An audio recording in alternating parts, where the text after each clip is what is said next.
সাধারণ কোষ্ঠবদ্ধ বা কষা এই সমস্যা থেকে আপনার শরীরে ক্যান্সার পর্যন্ত হতে পারে। অনেকে বলবেন যে ভাই এটা কেমন কথা, কষা থেকে কোনোদিন ক্যান্সার হয়? খুব ভালোভাবে হয়। কিভাবে হয় চলেন একটু মিলিয়ে দেখি।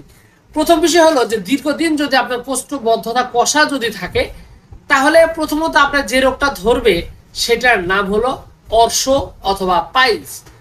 অর্শ অথবা পাইলস রোগ যদি আপনার হয়ে যায় এবং এটা থেকে যে ব্লাডটা আসে এবং এটা যে মালদারে যে ক্ষতটা তৈরি করে, ঘাটা তৈরি করে, এইটা যদি কন্টিনিউ চলতে থাকে একটা পর্যায়ে সেখানে হয় হচ্ছে কোলন ক্যান্সার।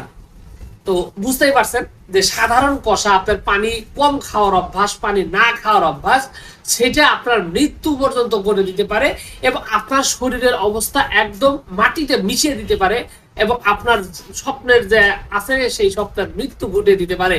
প্রথমত বিষয় হলো যে এই কোষ্ঠবদ্ধ বা কষা এটা কিন্তু শুধু আপনার ওই কি বলে পানি কম খাওয়ার কারণে হয় না। এটা হওয়ার পিছনে অনেকগুলো কারণ থাকে। তার মধ্যে একটা হলো যে যারা অতিরিক্ত পরিশ্রম করেন, শরীর প্রচুর ঘামে, কিন্তু সেই ঘাম অনুযায়ী ঘাম মোতাবেক পর্যাপ্ত পরিমাণ পানি পান করেন না, এটা একটা বড় সমস্যা। এরপরে আরো যে সমস্যাটা হয় সেই সমস্যাটা হলো যে আপনার বিভিন্ন ধরনের ওষুধ, অনেকে আছে যে দীর্ঘদিন যাবত অনেক পাওয়ারফুল ওষুধ খেয়ে থাকেন, শক্তিশালী ওষুধ খেয়ে থাকেন, এই ওষুধগুলো পার্শ্ব প্রতিক্রিয়ার কারণে কিন্তু আপনার এই সমস্যাটা হতে পারে। এখন আপনার এই ভয়ঙ্কর সেই কোষ্ঠবদ্ধতা এটা যদি দীর্ঘদিন আপনার শরীরে চলে তাহলে কিন্তু আরো কিছু সমস্যা হবে। যেমন আপনার শরীর দিন দিন শুকিয়ে যাবে, কারণ আপনার শরীরে বল শক্তি পাবেন না। এবং আরো যে বিষয়টা হবে সেটা হলো যে আপনার মানে শরীর দিন দিন মানে বিভিন্ন ধরনের রোগাক্রান্ত, বিভিন্ন ধরনের সমস্যা হতে থাকবে এবং আপনার অসুস্থ হয়ে শরীর ভেঙে পড়তে শুরু করবে। তো এই প্রবলেমটা, এই কোষ্ঠবদ্ধতা আপনি যদি সমাধান করতে চান তাহলে কিন্তু খুব ভালোভাবেই সমাধান করতে পারবেন। হোমিওপ্যাথিতে অনেকগুলো ওষুধ রয়েছে যে ওষুধগুলো আপনার এই কোষ্ঠবদ্ধতা, অনেক দিনের দীর্ঘদিনের কোষ্ঠ সমস্যাগুলো সমাধান করতে পারে এবং খাদ্যের মাধ্যমেও কিন্তু আপনি এই কোষ্ঠবদ্ধতা দূর করতে পারেন। তবে লিভারের সমস্যার কারণে যদি এমনটা হয়ে থাকে বা পাকস্থলীর কোনো জটিলতার কারণে, আইবিএস এর কারণে আপনার যদি এই এটা হয়ে থাকে, আপনার এই কোষ্ঠবদ্ধতা হয়ে থাকে, তাহলে কিন্তু আসলে ঔষধের কোনো বিকল্প নাই, সেক্ষেত্রে আপনাকে অবশ্যই ঔষধ নিতে হবে। এখন বিষয়টা হলো যে হোমিওপ্যাথিতে যে ওষুধগুলো আছে এই ওষুধগুলোর কথা যদি বলা হয় তাহলে আসলে সবার আগে যার নাম আসবে তার নাম হলো হাইড্রেস্টিস ক্যান। হোমিওপ্যাথিক এই ওষুধটি সব ধরনের কোষ্ঠবদ্ধতা দূর করার জন্য অত্যন্ত কার্যকর এবং খুবই ভালোভাবে কাজ করে। কোষ্ঠবদ্ধতার বিদায় করার জন্য এটার খুব খুব ভালো সুনাম রয়েছে এবং নিয়মিত কিছুদিন সেবনের ফলে দেখা যায় যে পুরাতন কোষ্ঠবদ্ধতা ভালো হয়ে যায়। বিশেষ করে বাচ্চাদের ক্ষেত্রে এটার মাদার টিংচারটা যদি নিয়মিত সেবন করা হয় তাহলে দেখা যায় যে তার এই কোষ্ঠবদ্ধতা বিদায় হয়। এছাড়াও হোমিওপ্যাথিক আর একটা ওষুধ নাম হলো সেনা। এই সেনা নামক ওষুধটিও কিন্তু আপনার কোষ্ঠবদ্ধতা, পায়খানা শক্ত হওয়া এই সমস্যাটা সমাধান করতে অত্যন্ত কার্যকরী, খুব ভালো কাজ করে।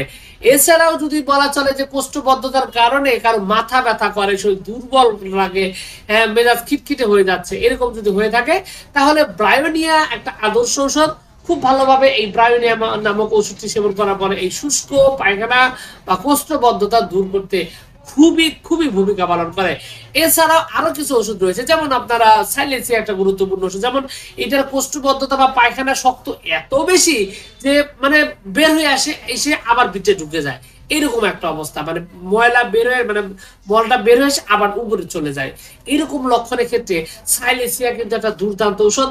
খুব ভালোভাবে আপনার এই প্রবলেমটি সলভ করার জন্য সাইলেন্সিয়া ভূমিকা পালন করে। তবে একটা কথা আপনাকে আমি একটু ক্লিয়ারলি বলতে চাই, সেটা হলো যে পুরাতন রোগের ক্ষেত্রে, নতুন রোগের ক্ষেত্রে আপনি এই ওষুধগুলো লক্ষণ অনুযায়ী সেবন করতে পারেন, খুব ভালোভাবে সমাধান পাবেন। কিন্তু যদি আপনার রোগের বয়স অনেক দিন হয়, দীর্ঘদিনের হয়, শরীরে অন্য কোনো জটিলতা থাকে, অথবা বুঝতে পারতেছেন না যে আপনার কোষ্ঠবদ্ধতা কেন হয় আর কেনই ভালো হচ্ছে না, সেক্ষেত্রে কিন্তু আপনার উচিত হবে একজন অভিজ্ঞ হোমিওপ্যাথিক ডাক্তারের কাছে আপনার রোগের ব্যাপারে ডিটেলস বর্ণনা দিয়ে সঠিকভাবে ওষুধটি যাচাই বাছাই করে সেবন করা এবং আপনার রোগকে চির বিদায় জানানো। অন্যথায় আপনার কিন্তু এই প্রবলেমটি শুরুতে বলছিলাম যে আপনার এই অবহেলার কারণে কোষ্ঠবদ্ধতা থেকে অর্শ বা পাইলস রোগ এবং পরবর্তীতে কোলন ক্যান্সার হয়ে আপনার লাইফটা কিন্তু নষ্ট করে দিতে পারে। তো যাই হোক, আপনাদের সকলকে ধন্যবাদ জানিয়ে আজকের ভিডিও এখানে শেষ করছি।